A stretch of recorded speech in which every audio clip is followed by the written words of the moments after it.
basado 100% en el temario de la Universidad Federico Villarreal. Ya recuerden que trabajamos 100% lo que es Villarreal. Aquí no vamos a ver, no vamos a ver otras cositas que no nos corresponden. Bien, entonces ya inicié la grabación. Vamos con la parte conceptual para ir después a las preguntitas. No, las preguntitas las podemos hacer así, algo fácil, algo rápido. Entonces, vamos a darle fuerza aquí, le damos fuerza a lo que vendrían a ser los puntos, los datos. Bien, en el caso de la cultura romana, ahí está. Sabemos que la historia universal, estimados jóvenes, se va a basar en Europa. Hay un eurocentrismo. De Roma vendría a ser la base de la sociedad occidental. Roma se localiza, se ubica en el país actual de Italia, pero en su máximo apogeo, en su máxima expansión, la cultura romana no solo será Italia, Roma también será parte de África, parte de Asia y gran parte de Europa. Entonces, hablamos de una cultura que va a ser el reflejo del poder de las culturas en la edad de hierro. Bien, Roma tiene su máximo apogeo en la edad de hierro. Ahora, con respecto al punto geográfico, siempre es importante conocer eh, el territorio inicial. El territorio inicial donde Roma se desarrolla es en el valle del río Tíber. Eso hoy en día es la región de la Lacio, Italia central. Bien, ahí se inicia todo. ¿Cómo se inició? Bueno, existen dos historias, dos leyendas que intentan explicar el inicio de Roma. Tenemos la famosa historia de Rómulo y Remo, y también tenemos la historia del rapto de las Sabinas. Con Rómulo y Remo vemos la fundación de esta cultura, luego de que estos dos hermanos habían sido amamantados por una lobita. A ver, alguien recuerda, aquí le han enseñado eso en el colegio. La loba que amamanta a Rómulo y Remo sería la loba Luperca. Se llama así, Luperca. Bien. Una vez amamantados, crecieron, pelearon entre ellos, se mataron y Rómulo fundó Roma, luego de matar a Remo. Ahora, dentro de la formación de Roma, una parte histórica menciona que esto fue fundado solamente por varones, por hombres. Y Rómulo, al ver que no habían mujeres, y si no hay mujeres en un lugar, no hay reproducción, si no hay reproducción, obviamente viene la extinción. Tuvieron que buscar féminas para la reproducción y para establecer la república, la ciudad y todo eso. Deciden pues conseguir mujeres de una manera un poco violenta. Hablamos de un rapto multitudinario, un secuestro masivo, y se da con el famoso rapto de las Sabinas. Los sabinos eran vecinos de los romanos y los romanos planearon secuestrar a las mujeres de esta población. Y invitan a una fiesta a los sabinos y otros vecinos, y los sabinos llegarían a esta fiesta con esposas e hijas. Estas esposas e hijas luego serían secuestradas por los romanos. Una vez secuestradas, ellas serían obligadas en muchos casos a casarse y a tener hijos con los romanos. Cuando los sabinos fueron a reclamar a sus mujeres, las mujeres tuvieron que defender a sus nuevos esposos y les pidieron a los sabinos que no pelearan. Es ahí donde Rómulo aparece y le dice el rey de los sabinos: oye amigo, mira, me robé a tus mujeres, pero no hay que pelear, hagamos el amor y no la guerra. Te invito para que gobiernes conmigo. Seamos uno solo, Roma y los sabinos uno solo. Es así que Rómulo fusiona la cultura romana y sabina. Por cuestiones raras y misteriosas, a los pocos días de hacerse la alianza entre Roma y los sabinos, el rey de los sabinos es asesinado y no deja ningún heredero. Finalmente Rómulo se quedó con todo. Rómulo parece ser un personaje oscuro de la historia, ¿no? Sí, mató a su hermano, luego mata al rey de los sabinos, sin embargo lo hizo todo por su país, ¿no? Es una manera de justificar estas barbaridades que hizo en la antigüedad. En la antigüedad pasan cosas similares en muchos lados, muchas barbaridades. Ahora, Rómulo eh, era muy querido en su pueblo, en Roma era amado, venerado, era como un dios. Bueno, en realidad llegó a ser un dios. Y recordemos que el primer rey de Roma es Rómulo, y este rey ascendió a los cielos con otro nombre. Y Rómulo es llamado en la religión romana el dios Quirino, ¿correcto? Quirino, Quirino. Bien, entonces todos estos acontecimientos que te acabo de mencionar con respecto a mi amigo Rómulo se dan en la primera etapa de la historia de Roma. Roma tiene tres etapas, tres periodos. Tenemos la monarquía, donde destacan obviamente los monarcas, los reyes.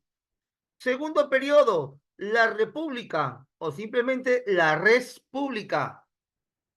Y finalmente el imperio, lo que más conocemos porque hay mayor cantidad de datos con respecto al imperio, porque es más contemporáneo y ya hay una escritura definida y más fácil de interpretar para los estudiosos de la actualidad. Entonces hay monarquía, república e imperio. Todo lo que te acabo de decir de Rómulo ocurre en la monarquía. ¿Cuántos reyes fueron? Fueron 4 latinos y 3 etruscos. ¿Ya? Es decir, que la monarquía se divide en dos momentos. Ahora veamos el primer momento de la monarquía. La monarquía que se desarrolla en el año 753 al año 509 antes de Cristo. Tenemos ahí al papi de todos, Rómulo, quien va a fundar la dinastía latina. Rómulo es el primer rey de Roma. Ya te expliqué, ¿no? Ya te expliqué, ya te hablé cómo llegó al poder y crea el Senado. Datos de examen de admisión que te pueden preguntar. Bueno, pregunta clásica con respecto a las sociedades. Villarreal le gusta preguntar siempre quién creó el Senado.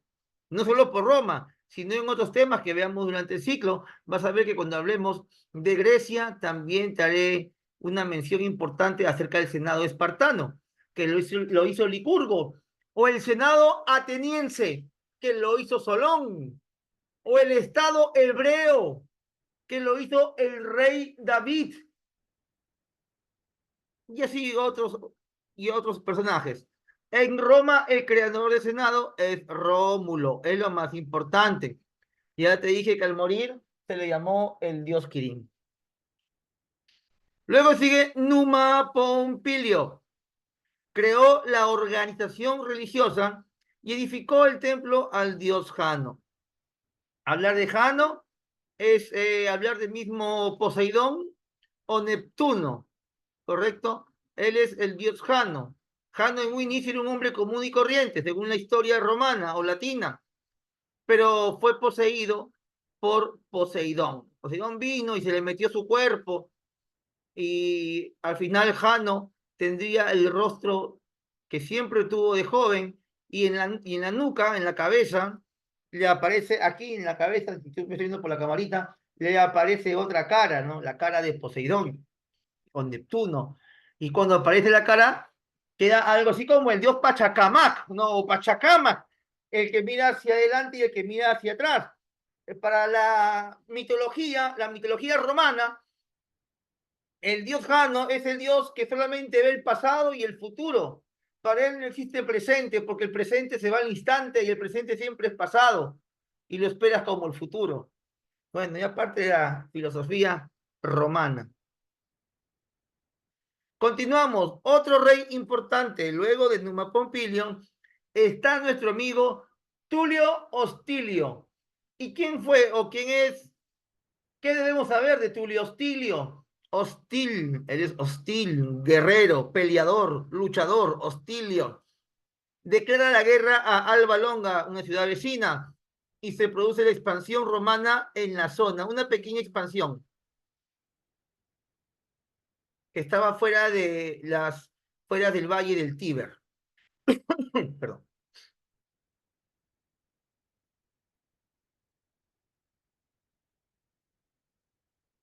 Ian Comarcio. Hasta acá tenemos 4 reyes. El día de hoy tú ya has aprendido 4 reyes y no te puedes ir a descansar hasta mañana sin memorizártelos. Agarra tu cuadernito, cópialo, haz un mapa mental o conceptual para que no se te olvide nunca. Tienes Rómulo, Numa Pompilio, Tulio Estilio y Anco Marcio. ¿Bien? Rómulo, Numa Pompilio, Tulio Estilio y Anco Marcio. Si bien es cierto, su preparación exclusiva para Villarreal, se me ha venido a la mente esto que viene en San Marcos, hace años. Profe, eso no viene en mi examen. Pues te voy a ayudar, pues. San Marcos preguntó, ¿quién era el rey comerciante? Y acá dice, comercio, ancomarcio. Ahora, ¿cómo lo relaciono con Villarreal? Sencillo, pues porque para hacer comercio, ¿qué necesitas? Puertos. Ah, ya. Cuando te pregunten en tu examen de admisión, porque esto siempre preguntó en Villarreal, ¿quién construyó el puerto de Ostia a orillas del río Tíber? Ah, ya, ya. Tiene que recordar, pues, si construye un puerto es porque este señor es comerciante. Ah, ya. Anco Marcio. Ancomarcio. ¿Sí?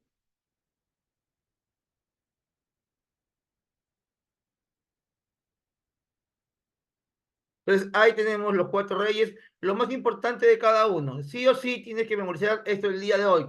Rómulo crea el Senado. Numa Pompilio crea el templo al dios Jano. Tulio Hostilio, el hostil, declara la guerra a Albalonga. Ancomarcio, comercio. Ancomarcio es comerciante y crea el puerto de Ostia. Puerto de Ostia. Bien, luego serían invadidos por sus vecinos los llamados etruscos. Los etruscos fueron 3. Acá tenemos 3 reyes importantes. Tarquino Prisco, Servio Tulio y Tarquino el Soberbio.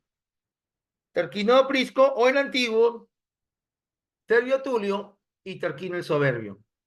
Con respecto a Tarquino Prisco o el antiguo, construyó el foro romano, el circo romano, la cloaca máxima y el templo de Júpiter. Oye, mira, Tarquino hizo muchas cosas, sí. Justamente el apodo de Tarquino Prisco sería el embellecedor de Roma. Él embellece Roma. ¿Bien? Nuestro amigo Tarquino Prisco, como es el más antiguo de los etruscos, el antiguo.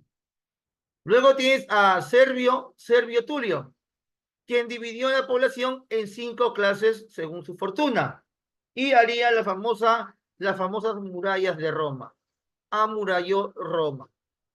Finalmente, Tarquino el Soberbio, último rey etrusco, fue depuesto por los patricios. Profesor, ¿quiénes son los patricios? Son los descendientes de los latinos. Estos patricios derrocan a Tarquino el Soberbio y deciden que el gobierno ya no podría caer en una monarquía, en una persona. Y luego de Tarquino el Soberbio, los que gobernarían en Roma serían los cónsules. Los cónsules que entran en vez de los reyes, los cónsules tendrían origen patricio o latino, creando así la República Romana. Hasta acá nomás quedó la monarquía.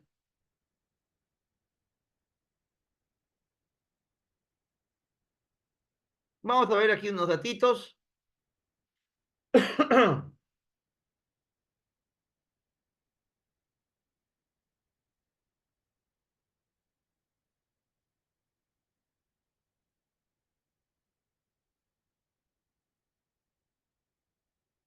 A ver, esto es un pequeño texto de lo que sería la sociedad romana, ¿no?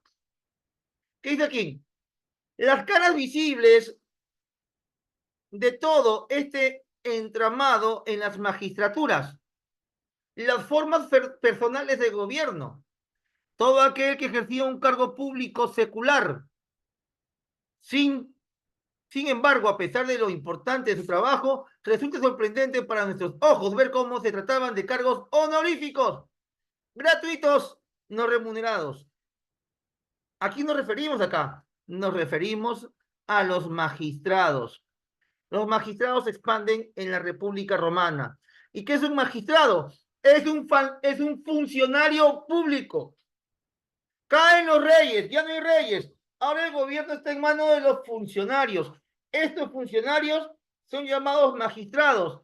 Un magistrado encargado de cada función recibe un nombre diferente. Por ejemplo, habían magistrados encargados de la justicia, lo que conocemos hoy en día como jueces. En aquel tiempo eran los pretores. Los pretores eran los encargados de administrar justicia, los pretores. Tenías también ahí los censores, los encargados de administrar los datos, los censos.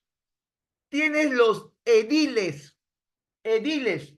Los ediles eran los alcaldes. Los ediles eran los alcaldes. Y el cargo de la magistratura más alta lo tenían los cónsules. El cónsul era, el cónsul era lo que conocemos hoy en día como el presidente, pues, ¿no? Pero aquí no había presidente de uno, sino que gobernaban de a cuatro. Eran cuatro cónsules, ¿ya? En algún momento llegaron a ser dos, pero a lo largo de la República básicamente fueron cuatro cónsules. Todos de origen patricio o de origen latino. Dejaron de lado a los etruscos. Los etruscos serían marginados y serían llamados, en este caso, plebeyos. ¿Bien? Acá dice que aunque más de uno podría gustarle que medidas así fueran implementadas sobre nuestra clase política, en la práctica, este sistema escondía una trampa impuesta por cada clase patricia, los patricios, como siempre. Claro, porque ellos gobernaban gratis, ¿no? En teoría no cobraban sueldo.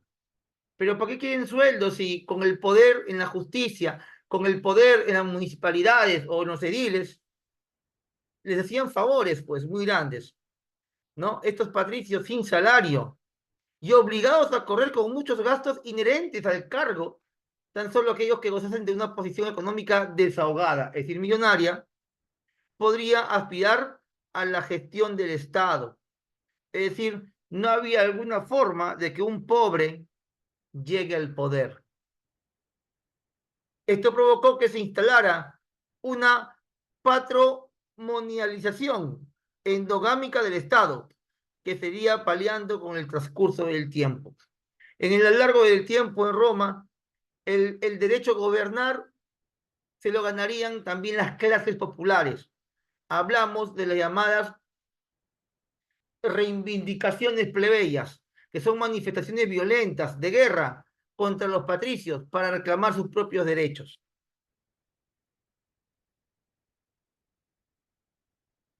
Hablemos de la sociedad. Los patricios. ¿Quiénes fueron los patricios? Los patricios eran descendientes, los patricios eran descendientes de los fundadores de Roma. Formaban el verdadero pueblo romano, el llamado populus. Es decir, ciudadanos con derechos. Eran terratenientes. No te olvides, estimado estudiante, futuro cachimbo, futuro villano, que un terrateniente es un militar que tiene tierras. ¿Ya? Por debajo de los patricios estarían los plebeyos. Aquí hablamos de la sociedad romana, no es como hoy en día en el Perú. Tenemos una sociedad, bueno, entre comillas, por los derechos ganados en las diferentes manifestaciones, todos somos iguales ante la ley. Pero hay que recordar que el ciudadano peruano de nacimiento puede ejercer cualquier cargo público. O sea, si yo quiero, mañana postulo a la presidencia y votas por José Beltrán, presidente. Mañana todos podrían de repente votar por Adriano Leturia Castro, presidente del Perú. Marca la alberjita. Todos tenemos derecho. Ya, en Roma, igual, los ciudadanos eran patricios. Pero al igual que los patricios, había otra clase, pero no contaban con todos los derechos. No contaban con todos los derechos. Por ejemplo, ¿no? Hoy en día el Perú vive un momento migratorio, donde hay muchos extranjeros que viven en el Perú. Estos extranjeros tienen derechos como nosotros, por ejemplo, a la alimentación, a la vida, a la comida, etc. Muchos derechos tienen los amigos que han venido migrando de otros países, como Colombia, Venezuela, Haití, etc. Tienen derechos, claro que sí, pero ellos no pueden, por ejemplo, ser policías. Ellos no pueden entrar a las fuerzas militares. Ellos no pueden entrar a la política. Igualito pasaba en Roma. Los plebeyos eran hombres libres, pero no eran ciudadanos. Ellos no podían postular a un puesto del Estado. ¿Cómo estás, David? ¿Cómo estás? Vemos entonces, los plebeyos eran libres, pero no ciudadanos. Se dedicaron al comercio, así como los extranjeros al comercio, a la industria, mira, y a la pequeña agricultura, integrada por aventureros, libertos y extranjeros. ¿No? ¿Qué es un liberto? Es un esclavo que pagó por su libertad. Los esclavos podrían pagar por su libertad en aquel tiempo. ¿No? Por ejemplo, ¿no? Tú eras esclavo y te ibas de cacería con tu amo y por ahí a tu amo le rodean 20 leones, se lo van a comer, pero tú vas y le salvas la vida. Ah, ya, al salvarle la vida, tú podrías ser un liberto. Bien, con el correr de los años conquistaron muchos derechos. Mira, mira, sabemos que los plebeyos no cuentan con todos los derechos, pero ellos van a conquistar esos derechos, poco a poco, ¿ya? ¿Cómo se llama el proceso en el cual conquistan derechos? Ese proceso, ese proceso se va a llamar las reivindicaciones plebeyas. Las reivindicaciones plebeyas.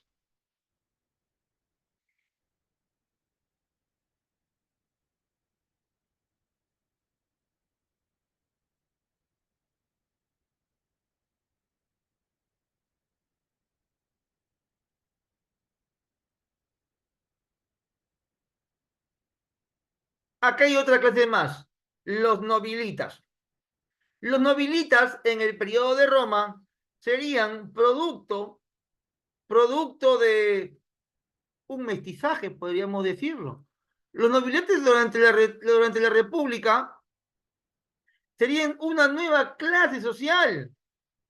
Era una clase media, aristocrática, integrada por plebeyos, ojo, mira, por plebeyos, enriquecidos a través del matrimonio con patricios. Entonces no era ni plebeyo ni patricio, era una clase intermedia, ¿no? Entre plebeyo y patricio. Es decir, su origen podría ser plebeyo, pero vivía como patricio, debido al matrimonio, ¿no? Por ejemplo, yo soy un plebeyo y me caso con una patricia, entonces yo automáticamente adquiero sus derechos de ella, pues, ¿no? Los clientes, ¿quiénes son los clientes, muchacho, muchacha? Los clientes eran hombres de condición libre, pero acogidos, adoptados y protegidos por un pater familis. Finalmente, los esclavos eran considerados objetos o cosas. Bien, eso es lo más importante de la sociedad romana. A ver, vamos a avanzar, vamos a avanzar.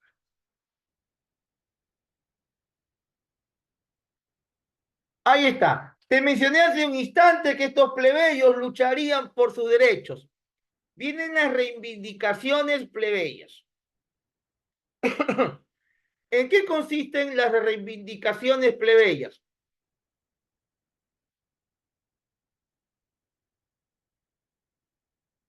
Bien, tenemos la ley de las 12 tablas, redactadas por los decémviros. Los decémviros eran magistrados, gente de leyes. Y la ley de las 12 tablas es la primera ley escrita en la historia donde hablan de la igualdad ante la ley. Es decir, es una ley que habla de igualdad ante ella, que todos tienen los mismos derechos y que todos tienen que ser juzgados con las mismas leyes, sin privilegios, pobre, rico, negro, blanco, nada, todos por igual. Bien, esta es la ley de las 12 tablas.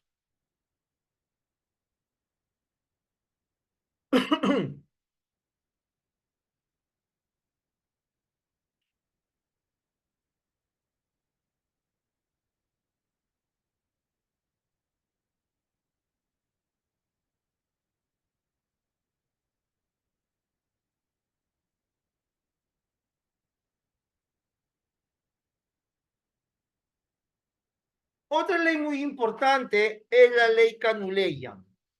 Esto sí, yo te digo sinceramente, lo he visto en los últimos 10 años, esto ha venido incluso hasta 2 veces. Villarreal repite, repite. Entonces, hay que ver las leyes, ya hay que ver las reivindicaciones. La ley Canuleya habla del derecho al matrimonio. El matrimonio entre plebeyo y patricio. Si yo soy plebeyo, me puedo casar con una patricia. Bien, esa es la ley Canuleya. Aparte de la Canuleya, estaría la ley Licinia. Ley Licinia, que estableció que uno de los cónsules debe ser de origen plebeyo. La ley Licinia decía, oye, aguanta, oye, ¿qué te pasa? Le dice, espérate un ratito. Si lo que gobierna en la República son 2 cónsules, la ley Licinia dice, ante la igualdad de la ley, un cónsul tiene que ser de origen patricio y uno de origen plebeyo. Bien, la ley Licinia.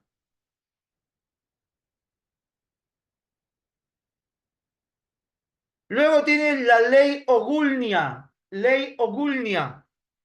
Permite el acceso de los plebeyos a los colegios sacerdotales. Es decir, que todos los que eran de clase baja o media tienen derecho también a entrar a colegios top, colegios con gran infraestructura, pues eran de los sacerdotes, los religiosos. Históricamente recuerda que los religiosos siempre han manejado los mejores colegios, pues, ¿no? Las mejores universidades. Por ejemplo, la Universidad de Villarreal, si bien es cierto, nunca fue manejado por sacerdotes.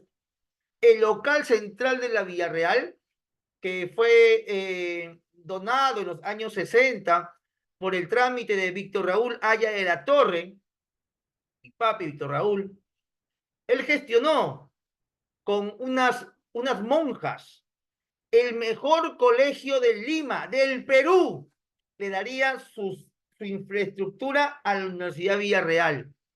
¿Alguien sabe cómo se llamó ese colegio que hoy en día es la Villarreal? Porque la Villarreal, su local actual, local central, fue un colegio. ¿Quién me dice por el chat? Profesor, yo sé.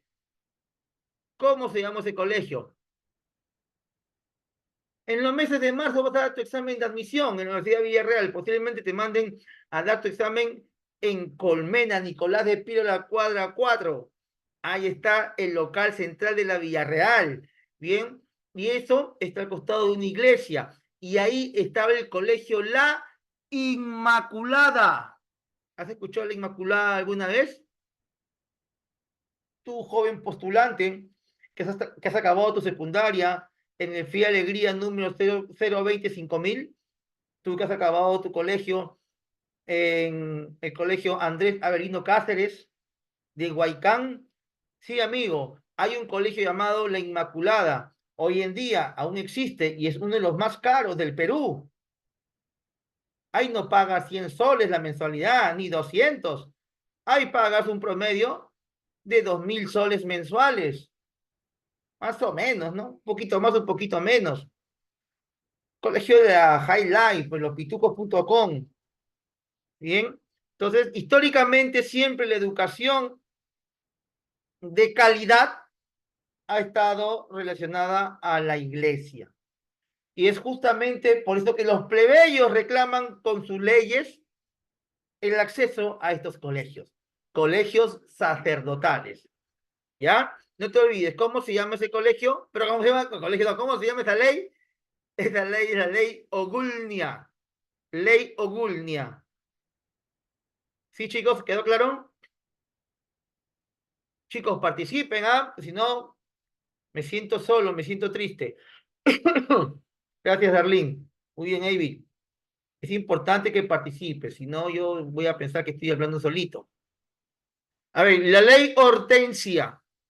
En el año 287 a.C., estableció, mediante esta ley, que la decisión de los plebeyos grupales se conviertan en leyes. Vamos a ver aquí un caso muy importante y muy bonito. Yo te comento que en la universidad vas a encontrar todo tipo de amigos, personas, estudiantes y demás.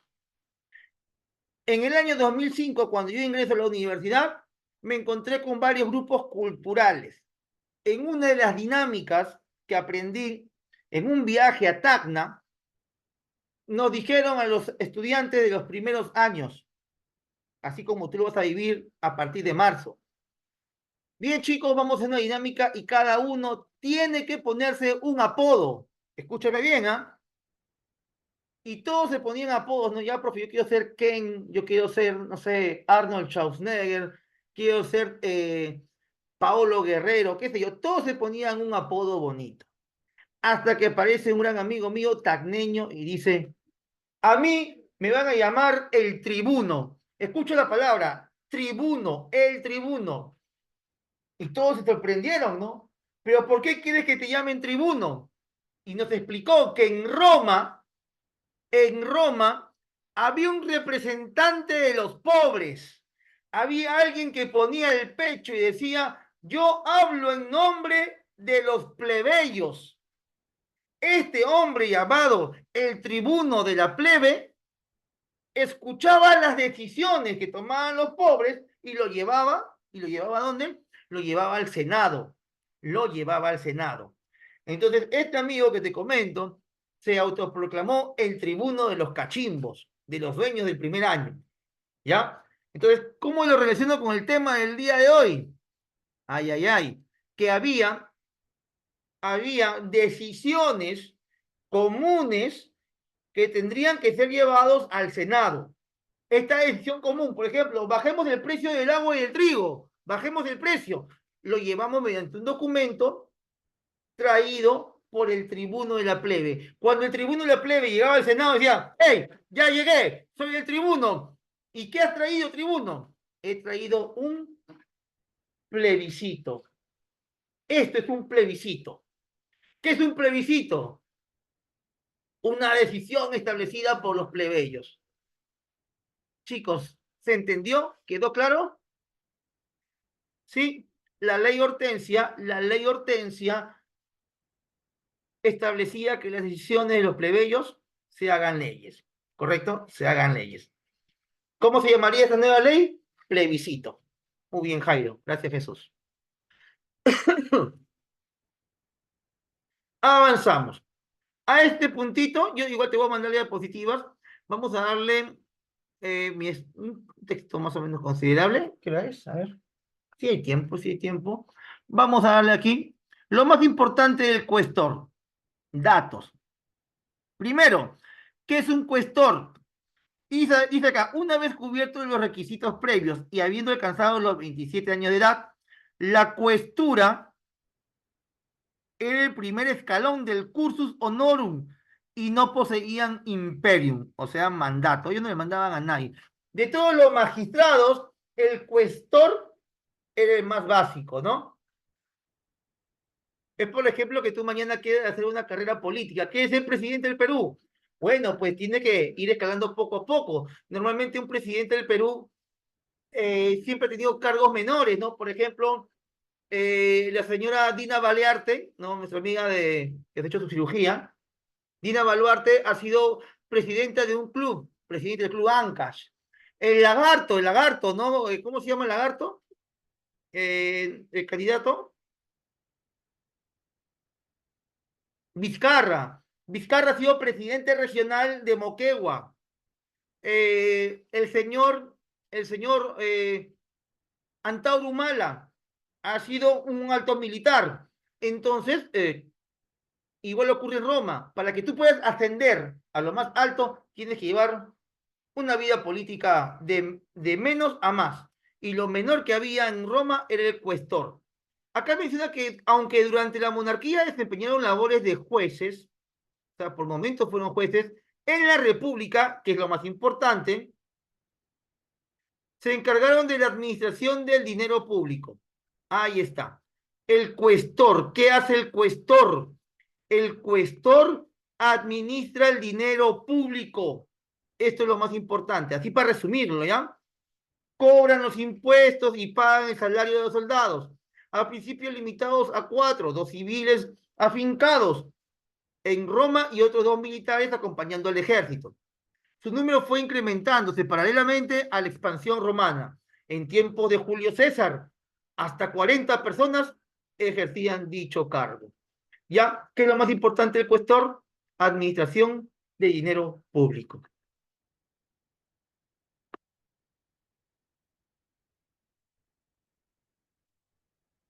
Profesor, viene en el examen. Sí, sí ha venido. Sí ha venido. Por eso es que lo pongo, pues, ¿no? Por eso es que lo pongo. Los ediles. Ya te expliqué que es un edil. Administrador de ciudades. Ya es lo que llamamos hoy en día un alcalde. ¿En qué se consiste su trabajo? Su trabajo consiste en coordinación, coordinar la policía urbana. Su trabajo consiste en ver obras públicas. ¡Oh, por Dios! No sé si ustedes se han dado cuenta que en el mes de diciembre todos los alcaldes se les ha ocurrido hacer obras. Miserables, ¿cómo me van a cerrar un puente en diciembre, en plena campaña? Hoy día ha llovido, ayer también, tras anteayer también. ¿Por qué los alcaldes no me han limpiado el cauce de los ríos? Se va a salir el río por aquí, por mi casa, por su culpa. Eso lo tiene que hacer el alcalde. Si estuviéramos en Roma, no se llama alcalde, se llama edil, los ediles.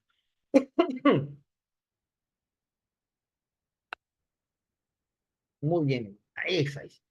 Hábleme por el chat. El pretor. Aquí también, lo más importante, los pretores que hacen administrar justicia entre los ciudadanos. Normalmente en los meses de abril, Semana Santa, ¿no? Semana Santa, suele pasar en televisión nacional muchas películas de Roma, ¿no? Recordé, ¿y por qué tiene que ver Roma con la Semana Santa? La muerte de Jesús, pues, ¿no? Fue la muerte de Papalindo, de Dios, fue ordenado por funcionarios romanos. Ellos lo permitieron, ellos mandaron la ejecución. Así es, José, ¿no? Nuestros ediles están ahorita ya tomándose sus vacaciones. Bien, entonces, cuando vemos las películas de los romanos, bueno, si te has dado el tiempo o te has dado cuenta, o si nunca lo has hecho y las ves, hay una figura muy marcada que es el pretor. Bien, es el pretor. Los pretores son los que administran justicia. La muerte de muchos emperadores romanos se da por orden de los pretores. Y siempre en historia, cuando veas la muerte, por ejemplo, de Nerón, de Calígula, de otros emperadores más, siempre se menciona la famosa Guardia Pretoriana. Bien, cuando escuches el nombre, la Guardia Pretoriana incursionó en el Senado. La Guardia Pretoriana rodeó a Nerón. Es que la Guardia Pretoriana era la policía de aquel tiempo encargada de ejecutar las órdenes de los pretores.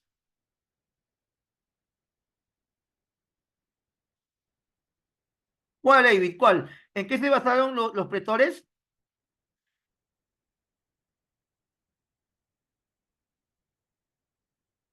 Ah, ya, ya, muy bien. Las leyes en Roma van a ir avanzando poco a poco. Existían leyes, sí, y los encargados de administrar las leyes son los pretores junto con un grupo llamado los decémviros. ¿Ya? Ellos iban a acumular las leyes ancestrales de los latinos, etruscos, no había un orden muy definido y es recién en el imperio donde se hace ya una acumulación de leyes por capítulos, artículos y normas. Eso es recién en el imperio. Ya lo vamos a ver justamente ahora. La primera constitución, digamos, la primera constitución de Roma se llamó el Edicto Perpetuo, ¿ya? Ahí está tal cual como hoy día conocemos la constitución, dividido en capítulos, artículos, ¿no? Todo eso está recién en el imperio. Aquí hay leyes, sí, pero no hay algo muy marcado. ¿ya? Recordemos también que Roma, claro, gracias por la pregunta. Recordemos que el máximo aporte de Roma a la humanidad es derecho, el derecho, el famoso derecho romano. Y que Roma haya aportado una gran recopilación de leyes no significa que Roma haya inventado las leyes, ¿no? Sí, quedó claro, Milanitos. Allá, la Guardia Pretoriana, sí, Avi, la Guardia Pretoriana era la policía de aquel tiempo, ¿ya? ¿Y qué hacía la Guardia Pretoriana? Obedecían los mandatos de los pretores. ¿Quiénes son los pretores? Los jueces. Entonces, el juez decía, Nerón está loco, aprésenlo y mátenlo. Eso decían los pretores. Pero el pretor era un magistrado, pues el pretor no iba a ir con una espada y le iba a enmarrocar al pobre Nerón. Sino ellos mandaban a su guardia pretoriana, que tenía la función que conocemos hoy en día como policía.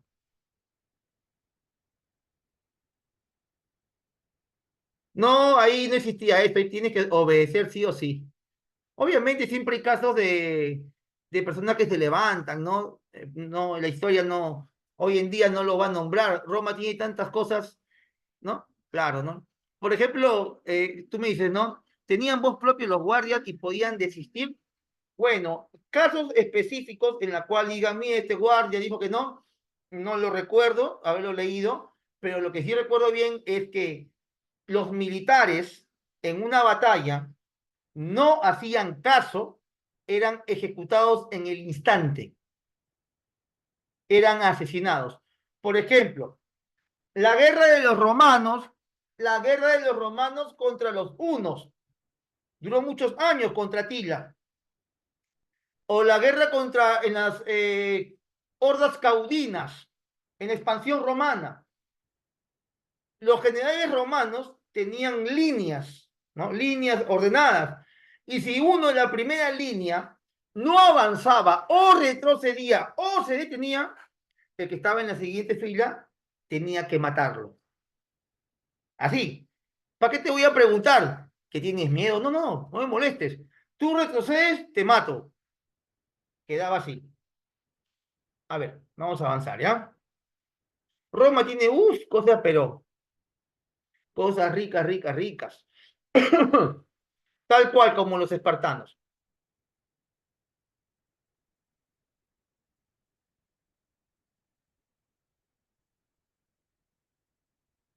Mira, los cónsules. Era una de las más antiguas de las magistraturas republicanas y la máxima figura romana. Esto es importante. ¿Qué es un cónsul? Es la máxima magistratura. Ya te lo resumo así. Máxima magistratura, el cónsul. Ellos gobiernan en la república. Profe, esa palabra me parece conocida. Creo que la vez pasada escuché una clase de Napoleón que, que se hizo cónsul. Claro, Napoleón Bonaparte, en la era napoleónica, cuando asume el poder, luego de vencer al directorio, él proclamó el consulado, donde gobernó Francia con 3 cónsules, ¿no? Donde él sería el cónsul más importante. Él copió el gobierno romano, ¿no? Roma sería su inspiración.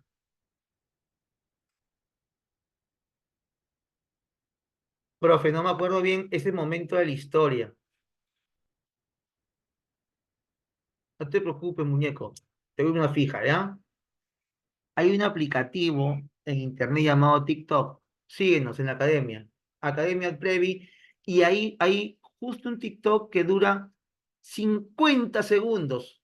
Y te explico el consulado de Napoleón. Entra, ponle un corazoncito. Síguenos, síguenos. Ya, listo, listo. Vamos con, gracias, David, gracias. Vamos a continuar, ya vamos a continuar, vamos a continuar. Bien, entonces el cónsul sería el más importante y lo resumen, acá lo resumo finalmente con los auténticos jefes del Estado romano. Ese es un cónsul.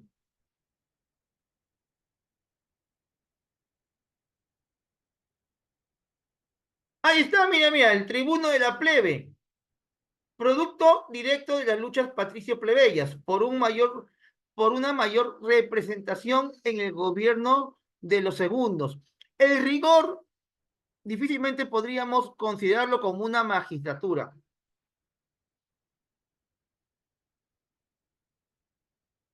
Primero dos, después cuatro y finalmente 10. Era un cargo exclusivo para las clases plebeyas.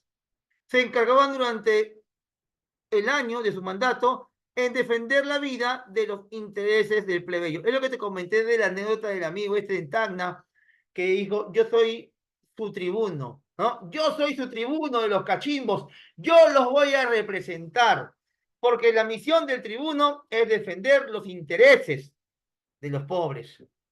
¿Bien? Mira qué bonito es llegar a la universidad, como ustedes lo van a hacer, conociendo estos términos, ¿no?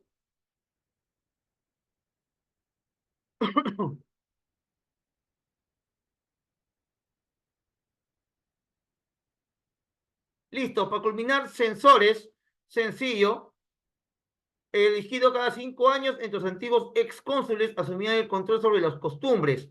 Esto los convertía en los más altos, las más altas autoridades en lo que es la moral del Estado.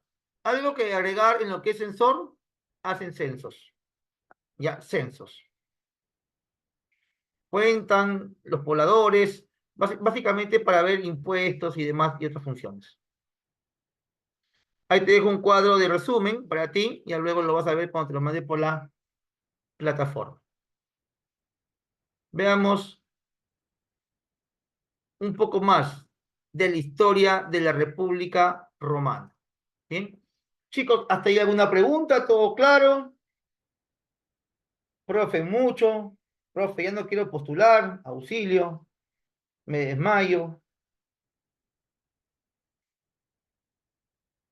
Todo bien, ¿no? A ver, a ver.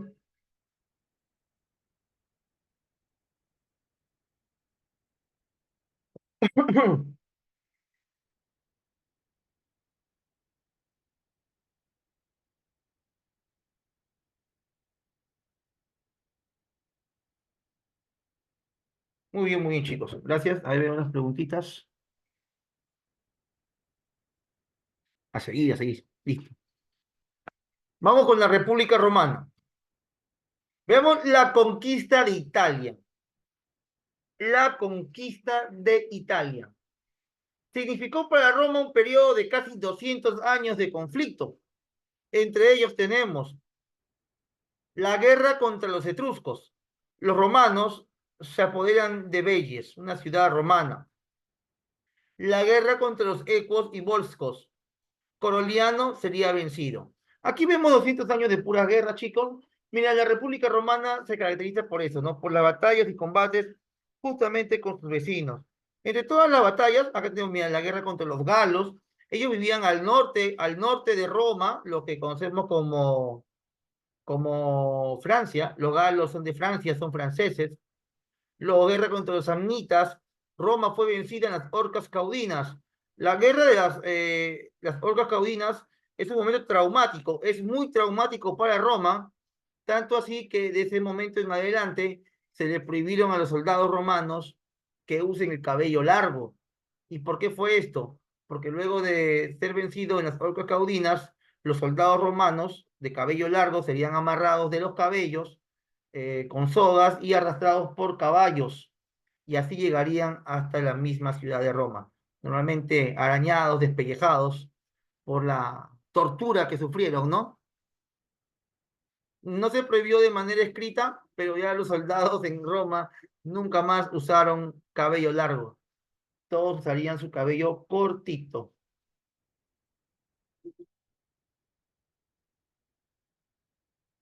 ¿Qué pasa la voz? Dijeron, córtate el pelo.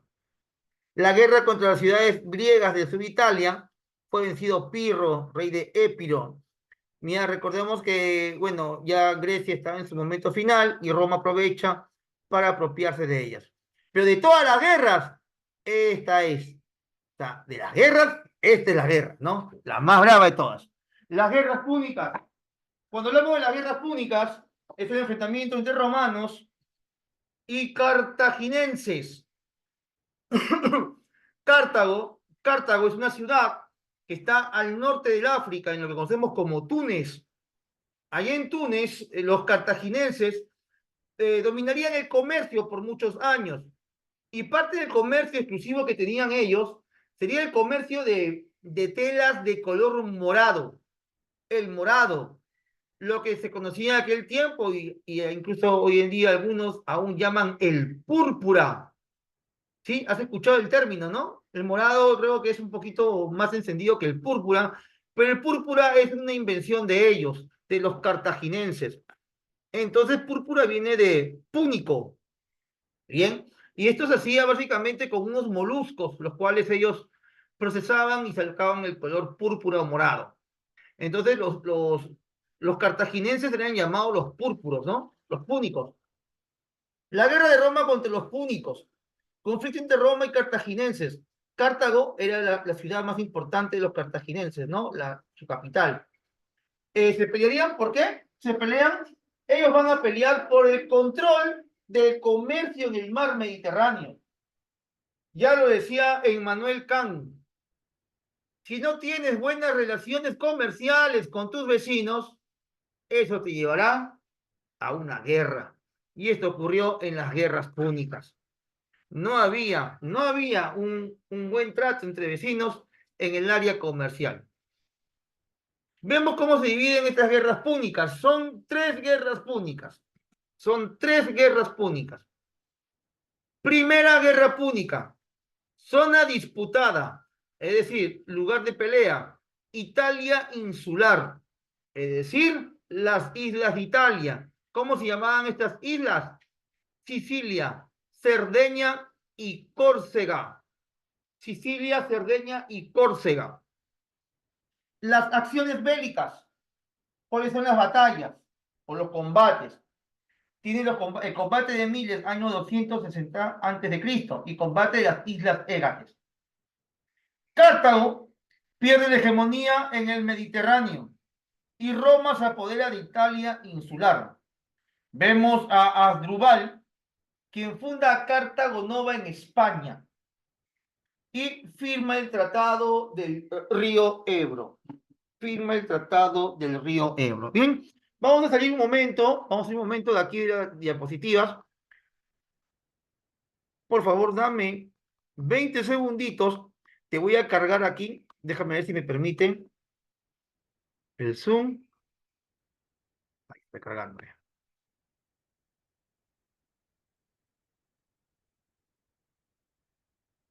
Vamos a buscar aquí la ubicación. Déjame ver si que me permite cargar rápido. Si no cargo rápido, ya después.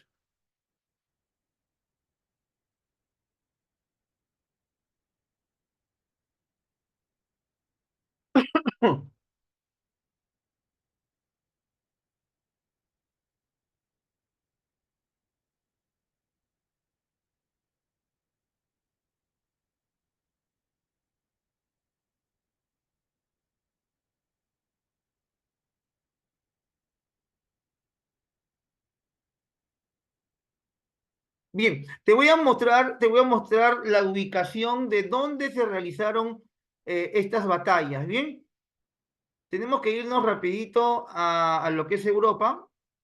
Vamos a ver qué tan rápido está el satélite. Te comento, ¿no? Te comento que la Academia AdPrevi tiene un satélite propio. Hemos conseguido aquí en la Academia, mediante un trámite de la misma Mercedes, ella ha hecho el trámite con la NASA para que nos brinden un satélite, ¿ya? Por si acaso, este no es Google Maps, este es un satélite. Vamos a apreciar ahorita. Creo que se está compartiendo, ¿sí? ¿Se está compartiendo? ¿Sí? ¿El mapita? Listo, listo. Ahí está cargando. Parece que está un poquito lento debido a las lluvias que han habido el día de hoy. Lluvias en Lima, ¿no? ¿Te imaginas? Lluvias en Lima. Ahí está cargando el satélite.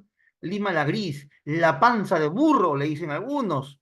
Mira, ahí estamos nosotros, aquí en Lima, pero tenemos que salir de Lima. Vamos a ver cómo nos alejamos mediante nuestro satélite, gracias a la Academia AdPrevi. Ahí está, nos alejamos más y más. A ver quién está en San Martín de Porres, levanten la mano. Ahí lo vamos a buscar. Lo vamos a buscar mediante satélite. Cruzamos la cordillera. Vamos a seguir la cuenca hidrográfica del Amazonas. Ahí está Manaos. Ya dejamos.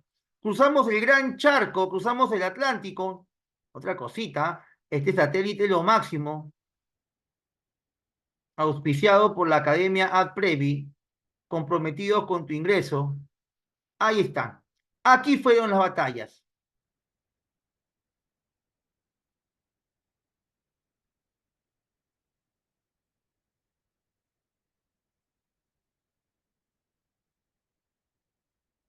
Ya. Pasó. ¿Cómo fue? Pasó. Vamos a colocar aquí. Un segundo.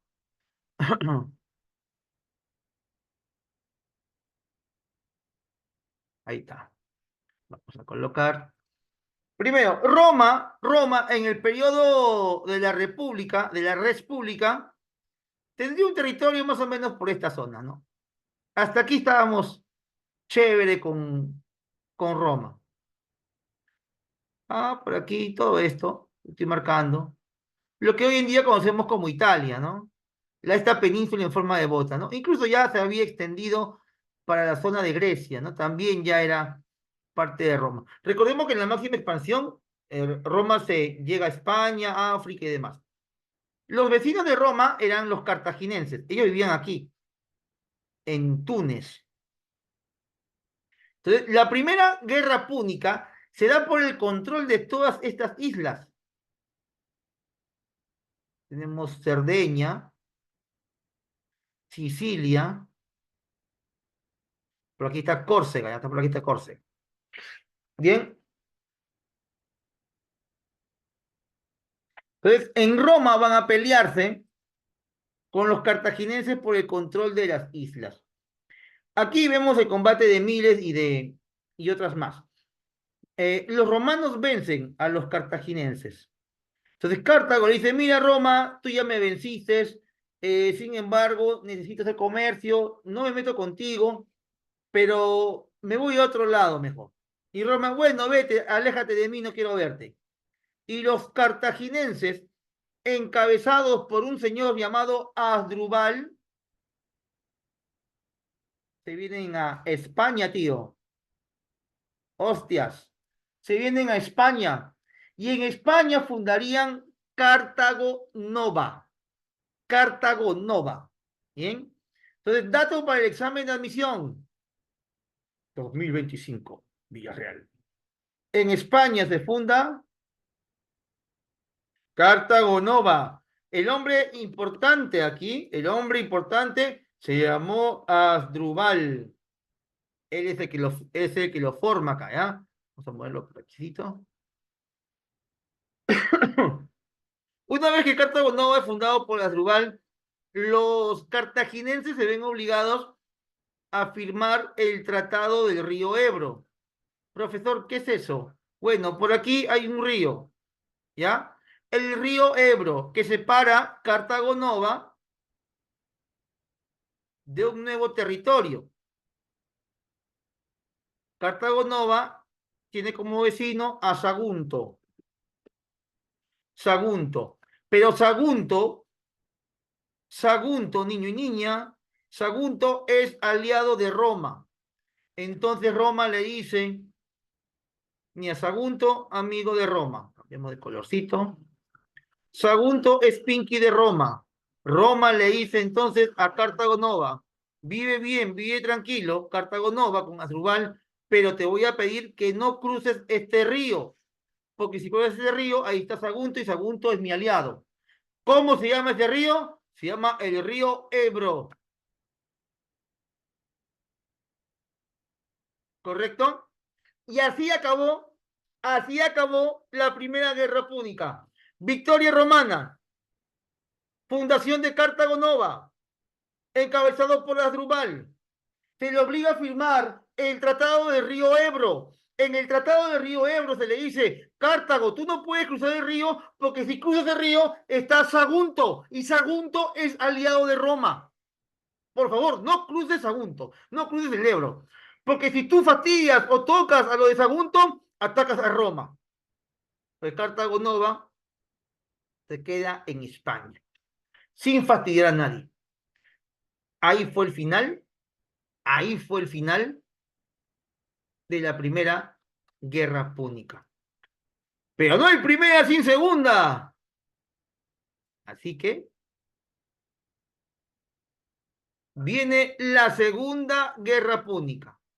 A ver, la primera, dame un segundo, duró del año 264 al 241.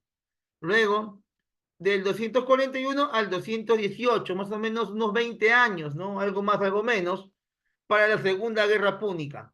La zona de disputa, zona de pelea, sería el territorio actual de España, ¿no? Ahí vemos que destaca Aníbal Barca. Aníbal Barca fue el hijo del gobernante de Cartago de la Primera Guerra Púnica, que se llamó Amílcar Barca. Entonces, Aníbal Barca había jurado por los dioses vengarse de Roma y comienza su campaña contra los romanos. Vamos de nuevo al satélite, vamos de nuevo al satélite, por favor. Bien, ¿qué ocurrió en la Segunda Guerra Púnica?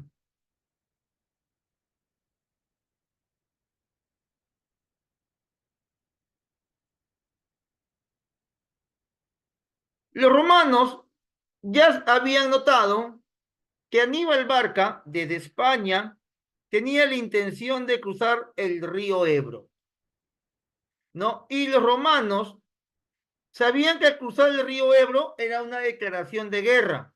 Entonces, desde Roma se prepararían para la guerra. Ellos, con sus barcos, prepararían un gran ejército en el mar Tirreno, en todo lo que es... Darlene, cuidado con tu mouse. Darlene, cuidado con tu mouse. Ya. Cuidado con tu mouse, está rayando la pantallita. Bien. Entonces, como Roma se preparaba para la guerra, ellos creyeron que Aníbal Barca, o el encargado de la guerra, los iba a atacar como en la primera, por el mar Mediterráneo. Entonces, ellos se van a preparar en esta zona. Pero a Aníbal Barca se le ocurrió algo más contundente, y llevar tropas desde Túnez rodeando el África. Y van a llevar la guerra por esta zona. Se mueven los ejércitos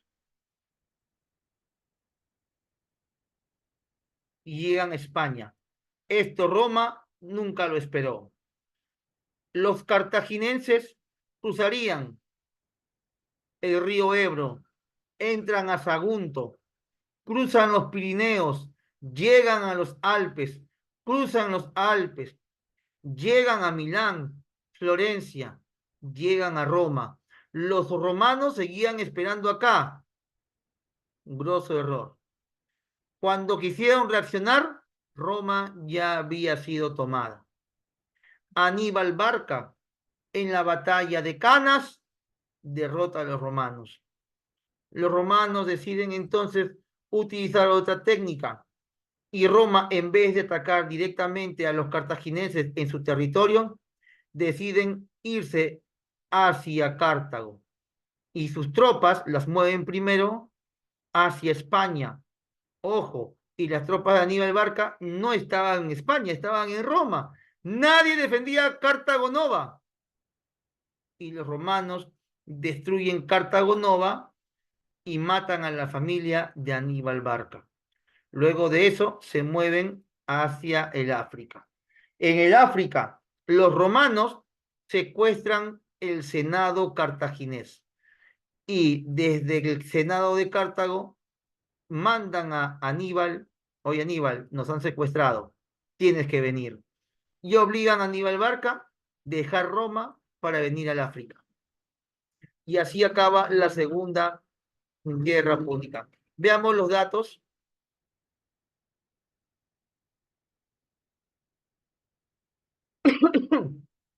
Mira, Aníbal, mi amigo Aníbal,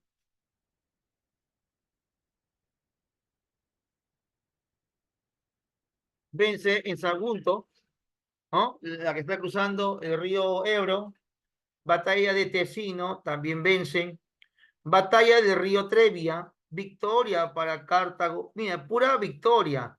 Trasímeno, pura victoria. Batalla de Canas es la más importante porque se da en el mismo centro de Roma. Vence Cartago. Pero luego de que los cartagineses secuestran el Senado, aquí, viene la batalla de Sama.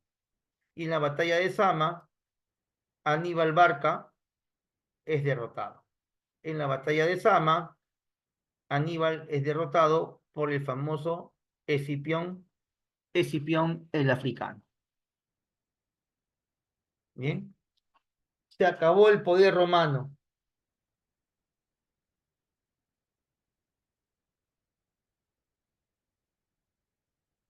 Y chicos,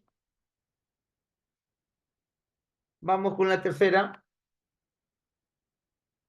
La tercera guerra púnica en realidad ya es una masacre.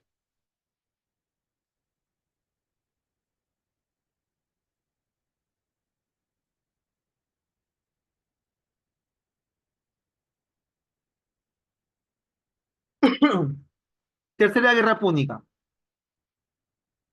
Cartago se fue recuperando y volvió a convertirse en una pequeña potencia comercial. Al ver que Cartago se recupera, el senador Catón se da cuenta del peligro y menciona la frase: Delenda ex Cartago. Delenda ex Cartago significa Cartago debe ser destruida. Y en el año 146 se le encomienda a otro Escipión, pero ya no es Escipión el africano, sino es Escipión Emiliano, quien destruye Cartago y desde ahí, adiós Cartago.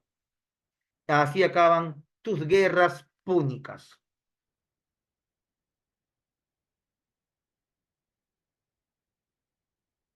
Bien, chicos, luego de esto, Roma entra en una transición política, luego de estas victorias.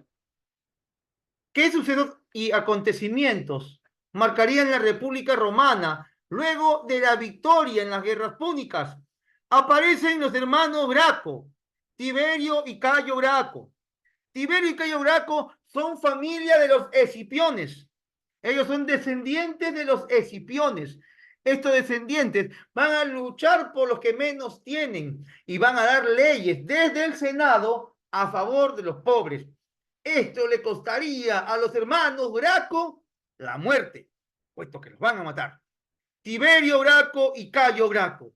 Primero, Tiberio Graco, año 133 antes de Cristo, lanza la ley agraria que limitó los latifundios y repartió tierra a los pobres.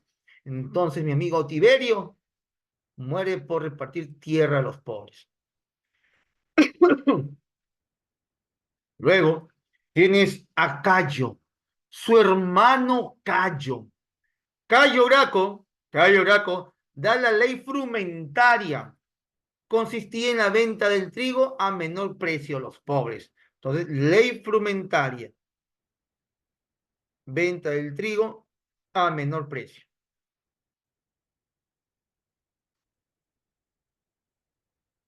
Vamos a la guerra contra Yugurta. Roma vence otra vez. Mira, si te das cuenta, Roma viene de guerra en guerra, guerra. Guerras púnicas, guerra contra Yugurta. Ahora viene la primera guerra civil, donde se enfrentan pobres y ricos, plebeyos y patricios, los que más tienen y los que menos tienen. Y por ahí vemos a la figura de Mario. Mario es tío y padre adoptivo de Julio César. Mario se enfrenta a Sila, quien representa a la aristocracia, al poder, al dinero, a los amigos de Dina Baluarte, a los que tienen los Rolex, a la gente adinerada. A ellos representa Sila. Y como ellos tienen el poder, tienen las armas. Sila va a vencer a Mario. Mario es derrotado en la primera guerra civil. Ante la derrota de Mario, se ve obligado a salir de la ciudad de Roma. Lo expulsan junto a su familia. Y bueno, su hijo adoptivo, Julio César. Luego volvería Julio César, lo llamarían a él. Mientras que ocurría esto, en el año 70, 72, 71, ocurre un acontecimiento que hasta serie tiene en Netflix, que es el levantamiento de Capua, la rebelión de Capua, la rebelión más grande en toda la historia de esclavos, la rebelión de Espartaco. Espartaco lideró la rebelión de esclavos más grande que se había conocido en toda la historia. Pero cabe destacar que Espartaco nunca fue un esclavo. Bien, Espartaco fue un gladiador. Creo que está de moda, ¿no? Hay una película hoy en día, El Gladiador, ¿no? Pero bueno, Espartaco es mucho antes del que aparece en la película. Creo que la película es en el periodo del Imperio de Comodo. Ahora no, Espartaco es mucho antes de la República. Y no podían con Espartaco. Espartaco no quiso hacer ninguna rebelión, él solamente quería huir, quería irse. Pero el detalle fue que cuando él huye, lo siguen otros gladiadores. Y cuando ellos comienzan a huir, comienzan a matar gente que estaba en contra de ellos. Y cuando iban matando a gente adinerada, se les fue pegando sus esclavos. Mataban al líder de una frontera. ¡Pah! ¡Pum, pum! Lo mataban. Los esclavos le decían, llévanos, pez Espartaco, llévanos. Y cuando se dieron cuenta, habían formado un ejército. Todos temían a Espartaco, pero en realidad Espartaco lo único que quería era ser libre. Él se quería ir. Y en la búsqueda de su libertad, él no buscaba poder, buscaba libertad. En búsqueda de su libertad sería engañado por Pompeyo y Craso, ¿no? Quienes lo van a derrotar más adelante. La rebelión de Espartaco termina cuando Pompeyo y Craso lo vencen con engaños, porque Espartaco quería un barco para irse simplemente al África, ¿no? Alejarse de Roma. No quiero nada con Roma, dijo. Me voy. Y es ahí donde es apresado por Pompeyo y Craso, que luego lo van a matar, ¿no? Es decir, matan a mucha su gente y los crucifican, ¿no? Hay muchas anécdotas ahí, ¿no? Hay una anécdota que cuenta que los esclavos, nadie traicionó a Espartaco, porque lo capturan a todos y crucifican a cientos de estos esclavos. Los crucifican y los ponen en la vía Apia, están crucificados. Pero recuerda que la crucifixión no te mata. La crucifixión es un modo de tortura. Era complicado que alguien muera por crucifixión, porque solamente es un clavo y un clavo en los pies. Con eso no mueres. Te puedes sangrar por horas, pero no mueres. Cuenta que estaba Espartaco, crucificado en la vía Apia. Y llega una mujer que sí lo conocía, pero esta mujer pensó que había muerto, pero estaba vivo. Se acercó a la cruz de Espartaco y se pone a llorar. Y gritó, ¿por qué te han hecho esto, Espartaco? Y los soldados, ¿qué? ¿Quién es? ¿Quién es? Chápalo. Y ahí se dieron cuenta quién era Espartaco, ¿no? Si no, nunca lo hubieran descubierto. Nadie dijo quién era, pero esta mujer lo delató. Así acabaría la rebelión de Espartaco. Ahora, Pompeyo y Craso, al vencer a Espartaco y a traer una paz relativa en Roma, intentan tomar el poder. Vamos a verlo más adelante. Hay una conspiración contra el senador Catilina, develada por Marco Tulio Cicerón, uno de los más grandes historiadores de Roma. Y bien, te mencionaba que Pompeyo y Craso buscaban el poder. Pero era gente adinerada, gente de poder, y se dieron cuenta que ellos, como representaban el poder en Roma, no iban a estar tranquilos porque la gente se iba a sublevar, iban a haber rebeliones, los pobres, malditos pobres, y por eso que llaman a un representante de la clase baja. Este representante sería el sobrino de Mario. ¿Quién es el sobrino de Mario? Julio César. Llaman a Julio César y le proponen hacer el triunvirato. Julio César representando a los pobres y los dos magnates que ponían el billete. Los tres, los tres gobernarían. Julio César era un erudito, era un genio, no solamente militar, sino también de manera cognitiva. Él era muy inteligente, tenía muchos escritos. Cuentan que si Julio César no hubiera sido militar, hubiera sido el más grande de los filósofos de toda la historia. Pero bueno, pues se dedicó a la política. Bien, en el año 59 antes de Cristo, Julio César es nombrado cónsul. Luego, entre los años 58 y 51 antes de Cristo, es considerado procónsul en las Galias, hablamos de Francia, al norte. Allí derrota a Vercingetorix, líder de los galos en la batalla de Alesia. Ahí hay una historia, pero es extraoficial, ¿no? Mencionan que Julio César se pierde un año con el Vercingetorix, en una isla desierta, para los dos solitos. Bien, mientras que Julio César se ganaba fama como estratega militar, Pompeyo conquista Judea y Egipto.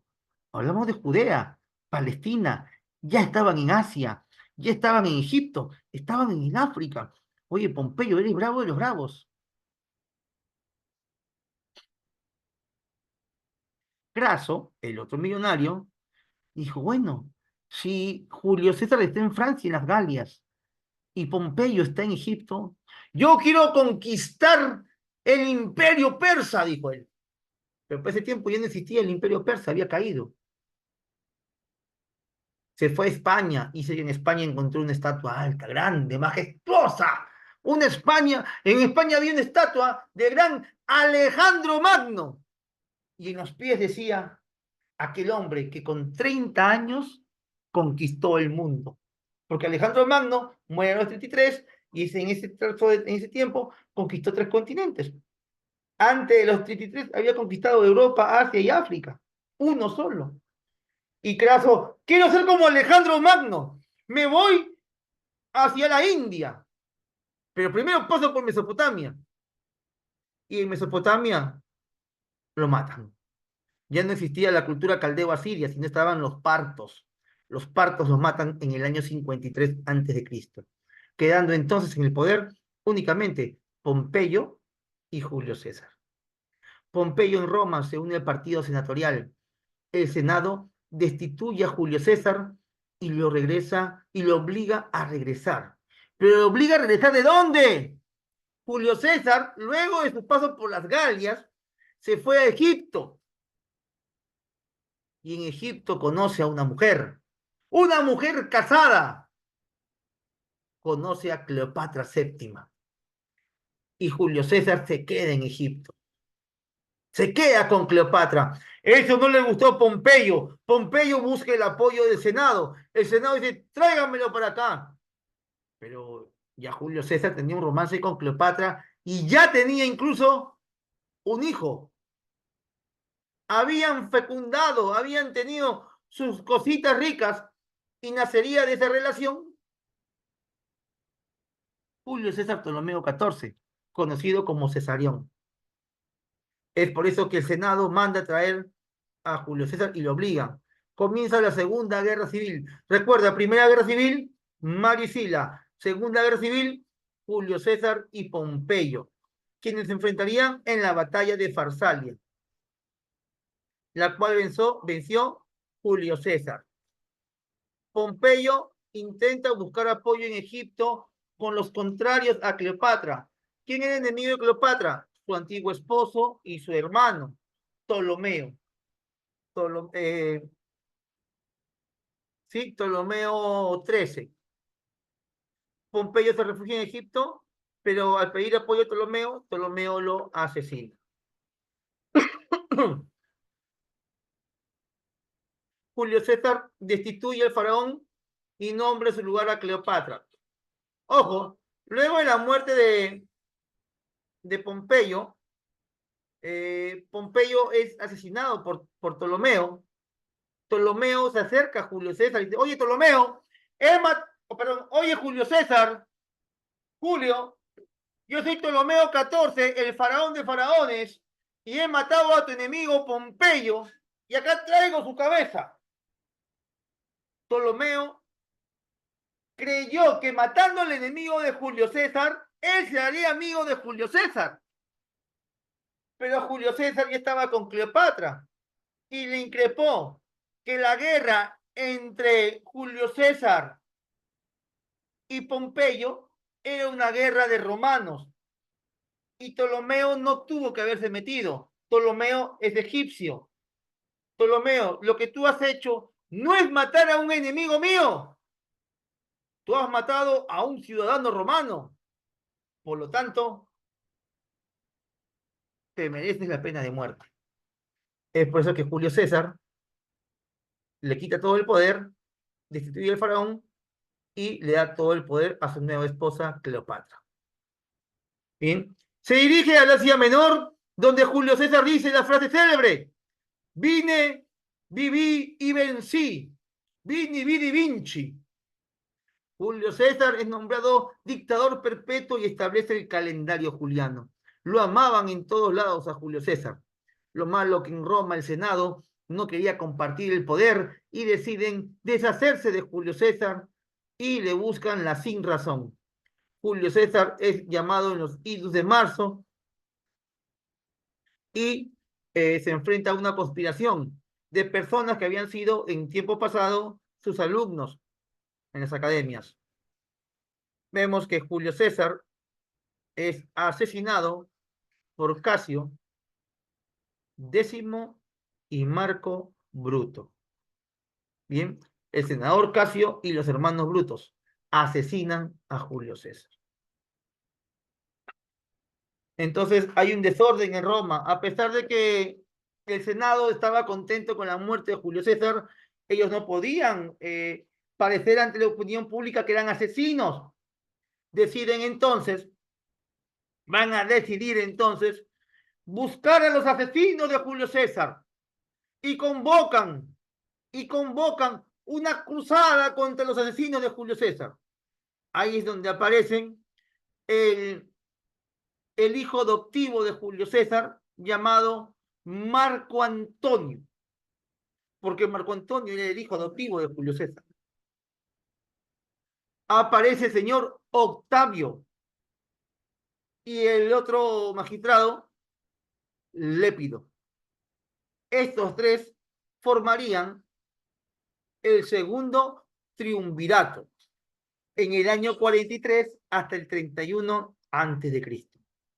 El segundo triunvirato, conformado por Marco Antonio, Octavio y Lépido, buscan la muerte, buscan a los asesinos de Julio César, los encuentran a los hermanos Brutus y a Casio y los vencen en la batalla de Filipos. En medio de todo este descontrol, Cleopatra había viajado a Roma.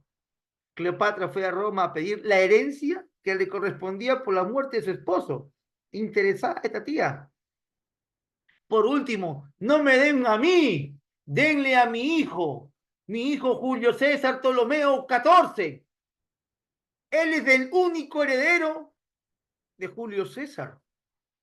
Y el Senado de Roma se mata de risa. Estás loca, que te metí un troncho, mami. ¿Qué pasa contigo? ¿Qué estás hablando? Julio César ya tiene un hijo.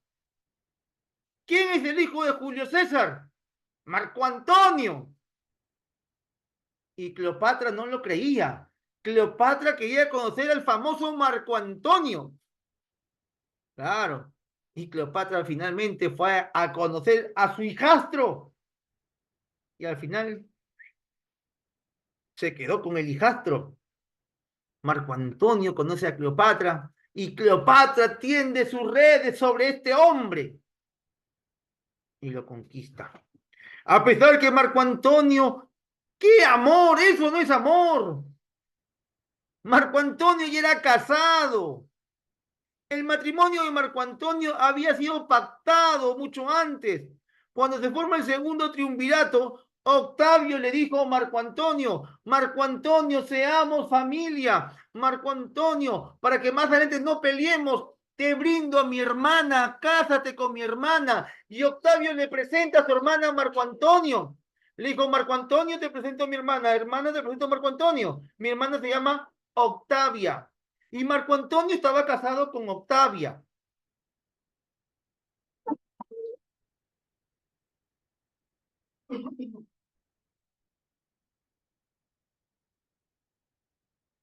Pero aún así casado con Octavia, Marco Antonio cae, ¿no? En las redes de Cleopatra, ¿no? Él no quería, ¿no? Básicamente fue abusado por esta mujer, mala mujer, fría, calculadora. Mira, el segundo triunvirato acabó con el poder de los asesinos de Julio César en la batalla de Filipos.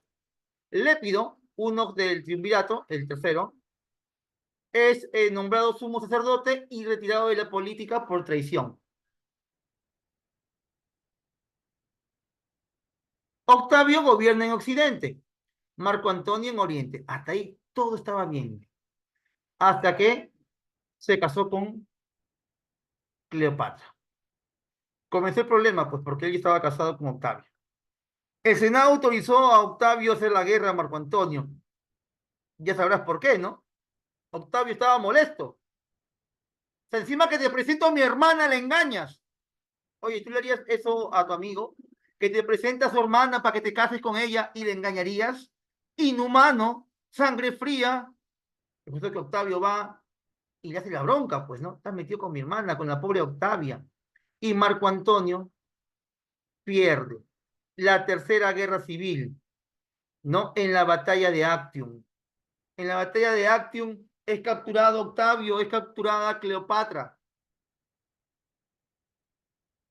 Octavio pide ver a su amada esposa, perdón, Marco Antonio pide ver a su esposa y le dicen, Cleopatra, nos van a matar, nos van a humillar en Roma, nos van a llevar como si fuéramos ganado. Y le propone que se maten. Octavio no sabía de esto y Marco Antonio se suicida, ¿no? Hay unas versiones que dicen que se suicida, otras dicen que lo mataron. Y luego Cleopatra dice, no, yo no me mato. Cleopatra fue y lo quiso seducir a Octavio. Y Octavio la rechaza. A la muerte de Cleopatra, Cleopatra tuvo gemelos con Marco Antonio. Mira, aparte de que tener un hijo con Julio César llamado Cesarión, y ahora tiene dos gemelos con Marco Antonio. ¿Sabes qué pasó con los niños? A los niños no los mataron. A Cesarión sí, lo mató Marco Antonio. Pero ¿qué pasó con los hijos de Cleopatra y Marco Antonio? ¿Recuerdas que te dije que Marco Antonio ya estaba casado? Marco Antonio estaba casado con Octavia, ¿no? Octavia lo quería tanto a Marco Antonio que dijo, yo le crío los hijos, hijo. Octavia le crió los hijos del amante de su esposo. Oh, por Dios, esto es peor que Magali, Ampay. Y es así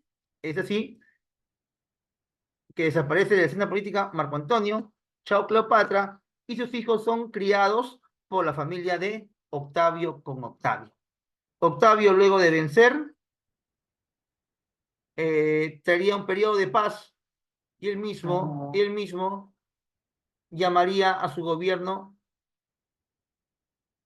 la paz romana, el periodo de la paz romana en el imperio. Vamos al imperio y a la parte final de esta cultura romana, que espero que hasta el momento te esté gustando y se esté sobre todo entendiendo con los datos que te estoy dando. Vamos con el imperio, el imperatum, año 29 antes de Cristo al año 476 después de Cristo. ¿No? Un promedio de 500 años duró el imperio.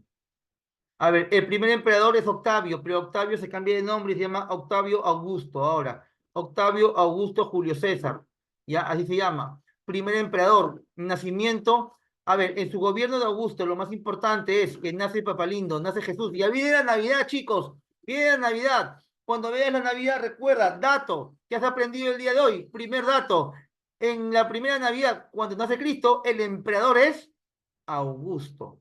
Augusto. Él trae la llamada Pax Romana y es un periodo de renacimiento de artes, letras y ciencias. es un periodo de paz, ¿no? Casi 44 años de paz. Buen gobierno de Augusto. Gobernantes en Roma como Augustos, muy pocos o ninguno. Fue creo que el primero y el mejor. Luego viene la dinastía Julio-Claudiana y vemos a Tiberio, Calígula, Claudio y Nerón. Tiberio, en su época muere Cristo crucificado. Tú que has visto las películas de Jesús que lo crucifican y dicen, no, liberen a Barrabás, ¿no? Hay un personaje que se lava las manos. ¿Cómo se llama el que se lavó las manos? Pilato, ¿no? Pilato. Yo de niño crecí pensando que Pilato era emperador. Pero no, pues, ¿te acuerdas que hemos visto en ese momento las magistraturas? Justamente Pilato era un edil, era un magistrado edil, ¿no? Encargado de la región de Palestina. O sea, Tiberio ni enterado que vivía Jesús, pues, ¿no? Ni le importaba. Pero en su gobierno muere. Luego está Calígula. El nombre de Calígula es Cayo. Calígula es su apodo. Y es debido a que desde muy pequeño, Calígula, reconocido por ser hijo de un militar, le gustaba usar las sandalias o las botas de su padre. Las sandalias, que eran como unas botas hasta arriba amarradas, de cuero, su nombre es Calígula. Las Calígulas, ¿no? Entonces, como él usaba la ropa de su padre, le pusieron Calígula. Su gobierno se caracteriza por el derroche fiscal, las fiestas incontroladas. Calígula sería algo así como tu Alejandro Toledo, ¿no? ¿Te acuerdas del presidente Alejandro Toledo? Él hacía fiestas descontroladas, con alcohol, con whisky, con drogas, con todas las cosas que el pecado te ofrece. Ya, tal cual era Calígula. Ese. Ahí está, el Didi, tal cual, igualito, el Didi. Luego Claudio conquista las Islas Británicas y Nerón, conocido por incendiar Roma. Él realiza la primera persecución a los cristianos.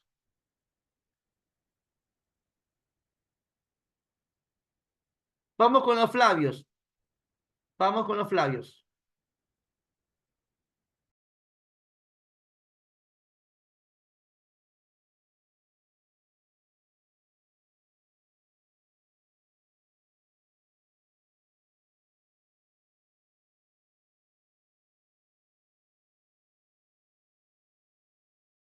Los Flavios. Los Flavios. A ver, un segundito. Dinastía de los Flavios. Vemos a Vespasiano construye el Coliseo Romano. Tito, en su gobierno, hace erupción el volcán Vesubio. En la erupción del Vesubio se destruyen las ciudades de Pompeya y Herculano. También se destruyó Jerusalén. Luego de Tito viene Domiciano, hace la segunda persecución a los cristianos. Recordemos que la primera es de Nerón, la segunda de Domiciano.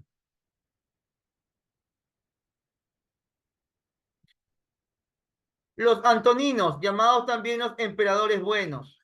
Tranquilitos eran mis amigos, ¿ya?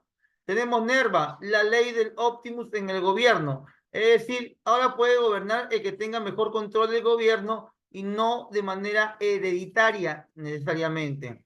Trajano, él fue el primer emperador extranjero, él no es romano, él es español y logró la máxima expansión del imperio. Adriano dio el edicto perpetuo. Te hablé hace un instante sobre el edicto perpetuo y que es la recopilación de las leyes de Roma, ¿no? Lo que conocemos hoy en día como una constitución. Él lo dio a Adriano, edicto perpetuo. Antonio Pío habla sobre soberano perfecto, ¿no? Que es muy similar a lo que es la ley del Optimus. Marco Aurelio, él fue peleador, luchador, filósofo, fue de todo. Un gran emperador, pero creo que como padre no le fue bien porque tuvo este adefesio de hijo, Comodo, el asesinado. Cuando tú ves la película El Gladiador, ¿has visto El Gladiador o no? Ya, se da en el contexto del gobierno de Comodo. Cuando viene el gladiador y dice, soy Maximus Cayo, hijo de un padre asesinado, esposo de una esposa asesinada, padre de un hijo muerto. ¿Has escuchado eso o no? Ya, eso se da en el gobierno de Comodo.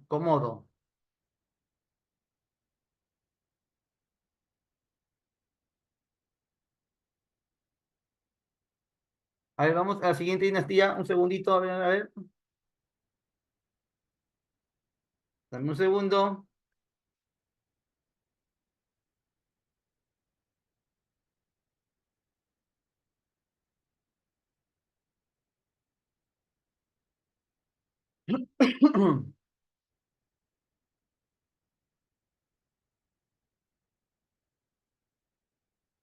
Vamos con los severos. Séptimo Severo, Yeta, Caracalla, entre otros. Aquí, bien, lo que ha venido anteriormente de exámenes, Caracalla, da la ciudadanía a los romanos. Es decir, todo el que vive en Roma tiene derecho a ser ciudadano. Macrino, Heliogaballo, escandaloso, murió a los 18 años. Heliogaballo, si bien es cierto, la homosexualidad en Roma era normal, eh, como dicen, Dios perdona el pecado, pero no el escándalo.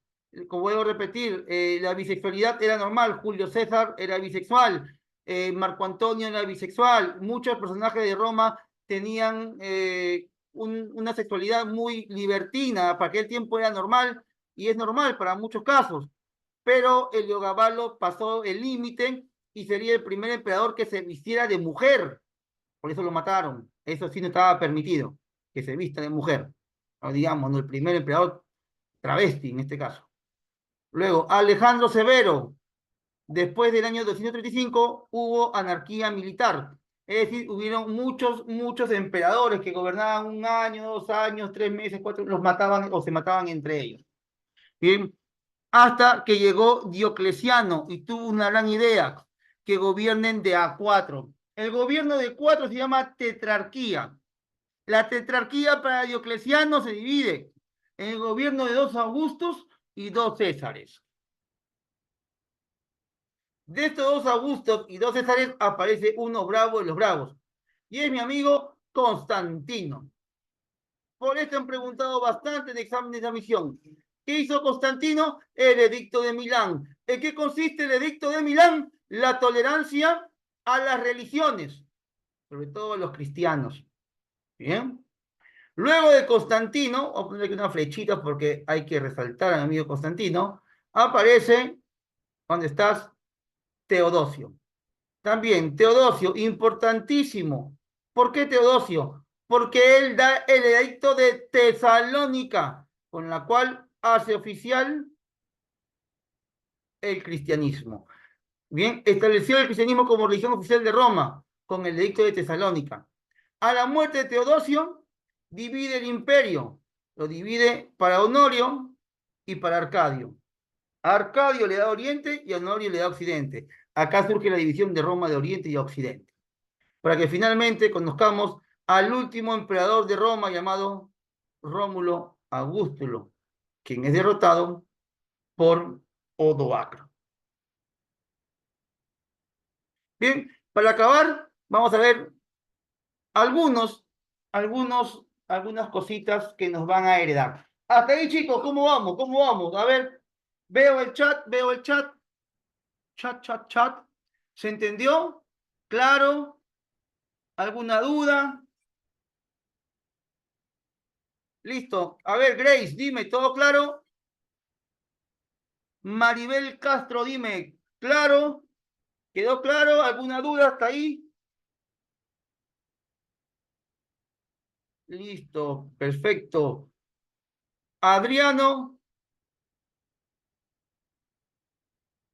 Dayana, hola Dayana. Dayana, ¿cómo vamos? ¿Todo claro? Ayelén, me dice que sí. Ayelén, gracias, Milagritos. Ahora sí, para culminar la parte teórica, no son las preguntitas, ¿ya? Los romanos heredaron de otros pueblos etruscos, gracias, Dayana, los elementos esenciales de su cultura y con matices propios los transmitieron a la posteridad. Vemos el idioma. El idioma oficial fue el latín, que se difundió con las conquistas y predominó en las provincias de Occidente. Ojo, si bien es cierto el latín es el más importante, no te olvides que en el lado oriente de Roma se hablaba el griego. No te olvides, el griego. Con respecto a las letras, Marco Tulio Cicerón escribió las Catilinarias. Marco Tulio Cicerón. Luego tenemos a Tito Livio, escribió la historia de Roma.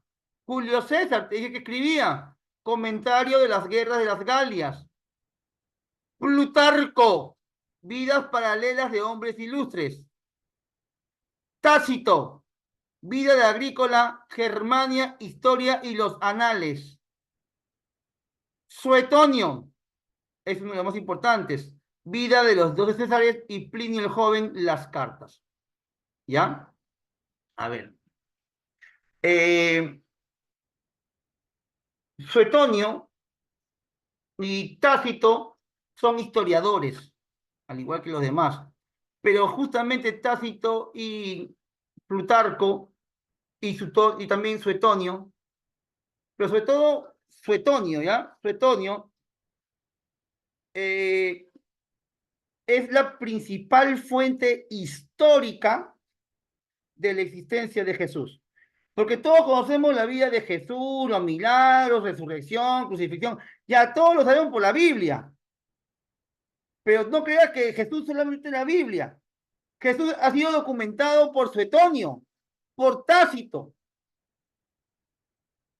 por Plinio y por otros historiadores, pero sobre todo por Suetonio. ¿Ya?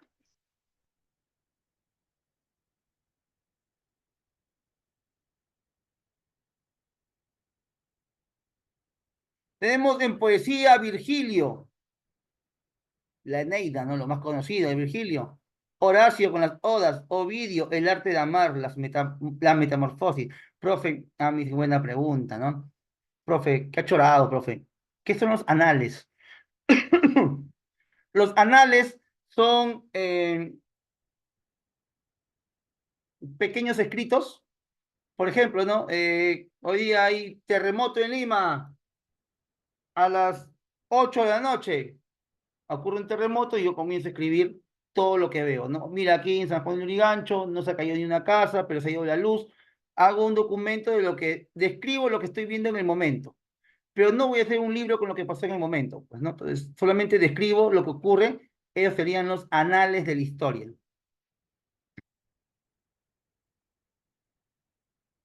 Y esto, pues, es el máximo aporte.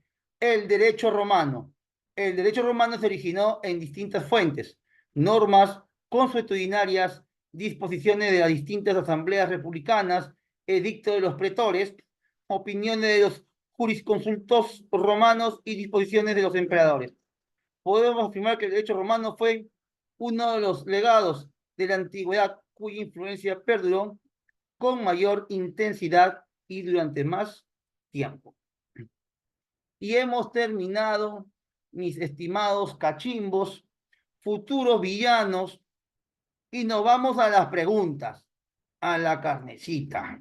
A ver, aquí están las preguntas.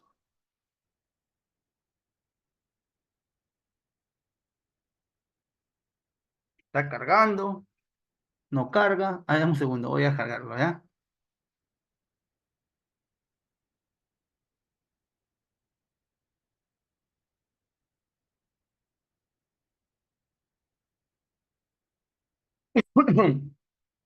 A ver, chicos. Ustedes mismos también ya pueden ir a las preguntas, por favor.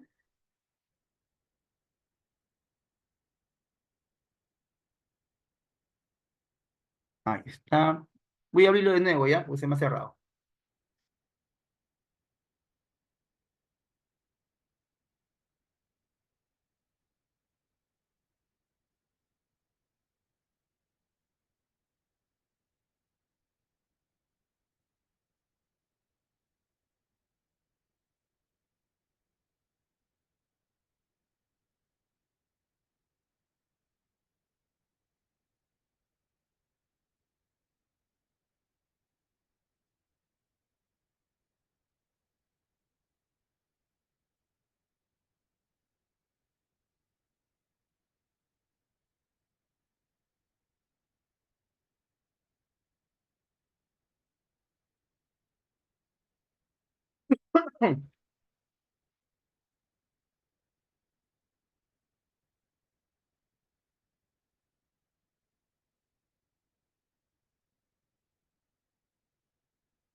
Listo. Me lo comparto, muñecos. Ah, de frente, profe, ya está la uno. Chicos, vayan leyendo ustedes su material. Lo voy a compartir ahorita. Lo tengo en... Ahí está. Listo, ¿nos vamos a qué página?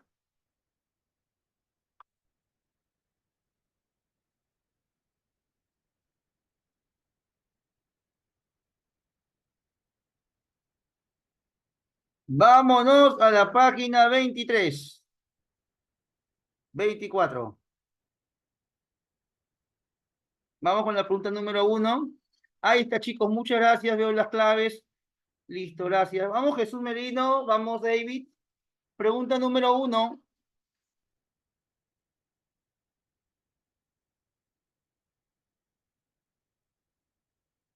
Pregunta número uno. No se relaciona con la sociedad romana. Uno me dice la de plebeyos extranjeros libres que reivindican sus derechos. El plebeyo extranjero libre.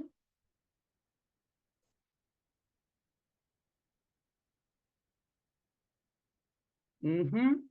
Uno D, me dice Jaime. Ya, listo, la A sí es. La B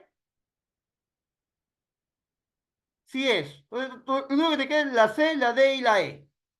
Vamos con la C. Los nobilitas clase media aristocrática surge de la ley Hortensia. No, no, no. ¿La ley Hortensia de qué habla? La ley Hortensia nos dice que todo lo que digan los plebeyos se convierten en plebiscitos. ¿Ya?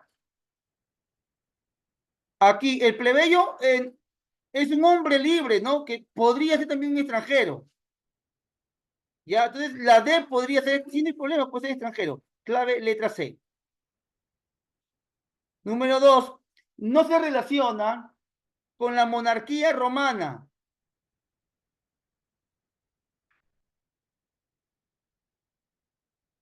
Las mayores obras el rey Tarquino el Soberbio. No, ¿quién lo hizo? Tarquino Prisco fue el que hizo las principales obras, ¿no? Muy bien, Lucía, muy bien, Jesús. Vamos con la número 3. Estableció que las decisiones de la plebe sean leyes. Ah, esto lo vimos. Ley Hortensia. Número 4. Principal obra de Vespasiano. El Coliseo Romano. Vamos, número 5. Ley Licinia permitió durante la República. ¿Qué permite la ley Licinia? 5. Así es, letra C. Muy bien, chicos, estamos avanzando rápido. Vamos con la número 6. 6. El principal triunfo de Aníbal en las guerras púnicas fue, mientras que el triunfo que lo consagró en la victoria romana fue Canas y Sama. Correcto. Número 7. Marco Antonio le pidió a Octavio integraron el segundo triunvirato. Esa es la clave. Letra B de bicampeón, blanquiazul, de bonito, de bebecito, de Bertrán. Ahí está. Número 8. 8. Fíjate con la cámara. 8.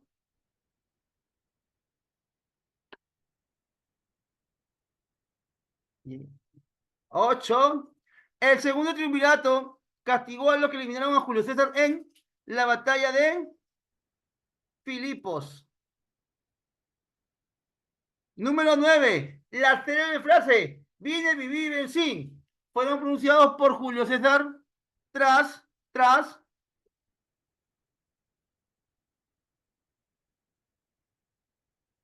vencer a Farnaches.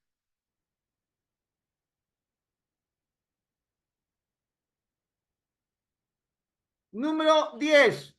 Durante la República Romana no ocurrió. ¿Qué no ocurre en Roma?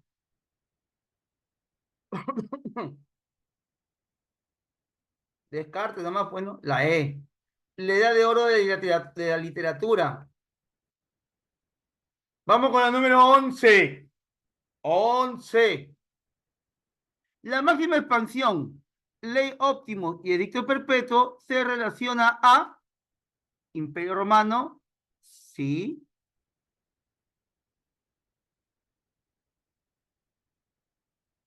Trajano, Nerva y Adriano, sí. Antoninos, sí.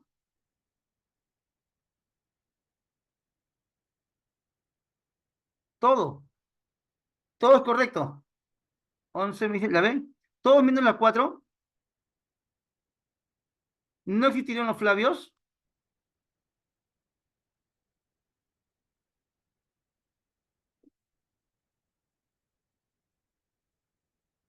A ver, a ver.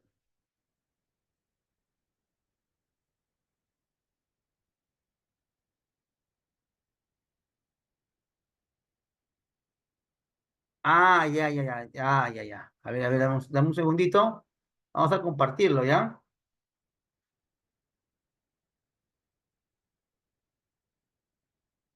Déjame leerlo bien. Un segundito.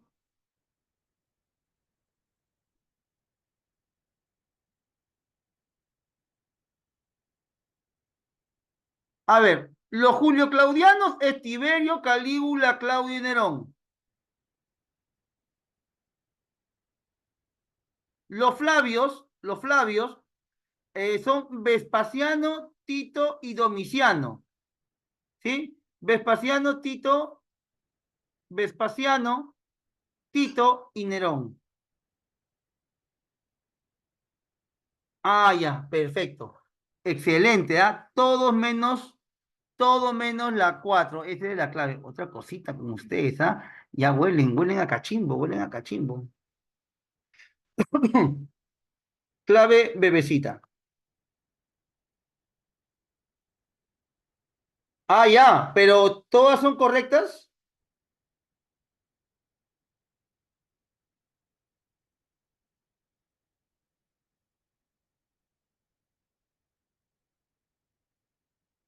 Óptimo, adicto, adicto. Ya está bien, la B. Muy bien, gracias. Vamos con la 12. El primer edicto que extendió la ciudadanía en Roma a todos los hombres libres fue de Adriano.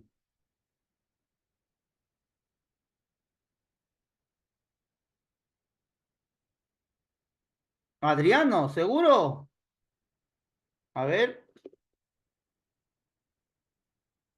No, no, no. Es Caracalla, Caracalla. Él le da la ciudadanía a los hombres en Roma, a todos. 13. Se hizo llamar el soberano perfecto. Antonio Pío, correcto.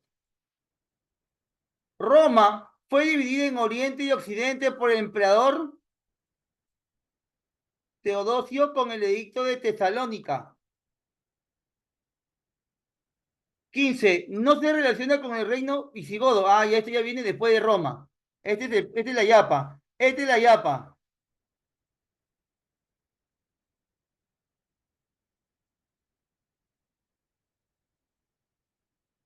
Este es de Edad Media.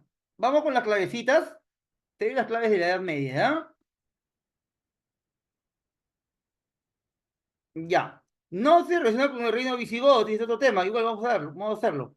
Se ubica en la ciudad de España, sí. Con Recaredo, en el Concilio de Toledo, se instauró el cristianismo, sí.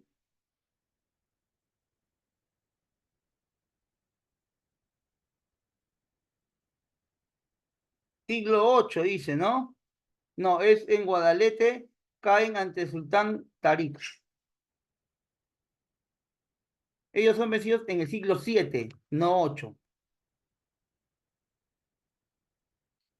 Los érulos, quienes invadieron Roma de Occidente, pertenecieron al grupo de los bárbaros, los godos. Los godos. Vamos con la 17. En la cosmovisión religiosa germana representa al gran Odín, además de estar relacionado con los matrimonios y la juventud? La esposa de Odín, ¿quién es? Freya. Los primeros reinos germanos en cristianizarse fueron francos y visigodos. La amenaza de Atila, el azote de Dios sobre el Imperio Romano, se produjo en la batalla de Adrianápolis, ¿no? Siendo derrotados por la coalición Anos Campos Catalúnicos, Romas y Visigodos. Letra B, muy bien. En el año 1453 se inicia la Edad Moderna con la caída del gran imperio medieval, Imperio Carolingio, acechado por los señores feudales.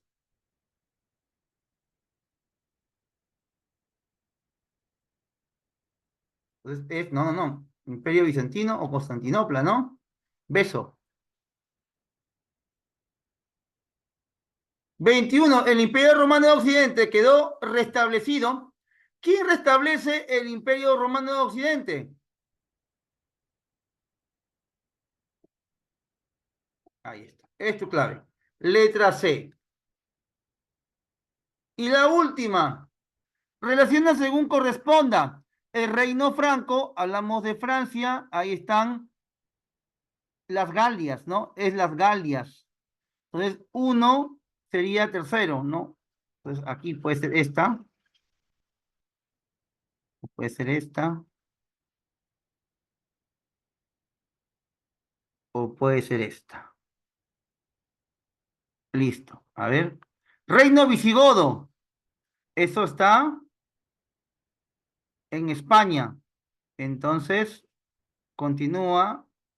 Después de la Galia sería uno, 2. Entonces puede ser la A o la D. Reino anglosajón. Islas Británicas. Entonces es 3, 1, 2. Ya, pues por descarte.